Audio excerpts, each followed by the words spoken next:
বিশ্বকবি রবীন্দ্রনাথ ঠাকুরের পুনশ্চ কাব্যগ্রন্থের কবিতা পত্র।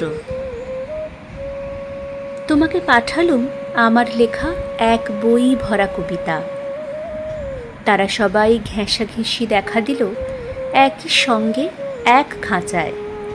কাজেই আর সমস্ত পাবে, কেবল পাবে না তাদের মাঝখানের ফাঁকগুলোকে। যে অবকাশের নীল আকাশের আসরে একদিন নামলো এসে কবিতা, সেইটাই পড়ে রইল পিছনে। নিশীথ রাত্রের তারাগুলি ছিঁড়ে নিয়ে যদি হার গাঁথা যায় ঠেসে বিশ্ববেনের দোকানে, হয়তো সেটা বিকোয় মোটা দামে।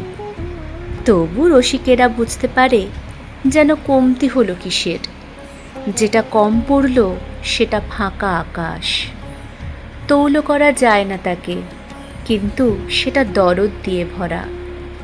মনে করো একটি গান উঠল জেগে নীরব সময়ের বুকের মাঝখানে, একটি মাত্র নীলকান্তমণি। তাকে কি দেখতে হবে গয়নার বাক্সের মধ্যে? বিক্রমাদিত্যের সভায় কবিতা শুনিয়েছেন কবি দিনে দিনে। ছাপাখানার দৈত্য তখন কবিতার সময় আকাশকে দেয়নি লেপে কালি মাখিয়ে।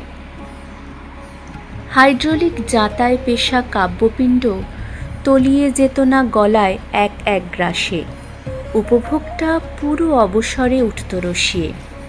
হায় রে, কানে শোনার কবিতাকে পরানো হলো চোখে দেখার শিকল।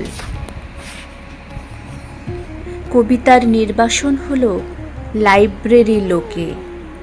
নিত্যকালের আদরের ধন পাবলিশারের হাটে হলো নাকাল। উপায় নেই, জটলা পাকানোর যুগ এটা।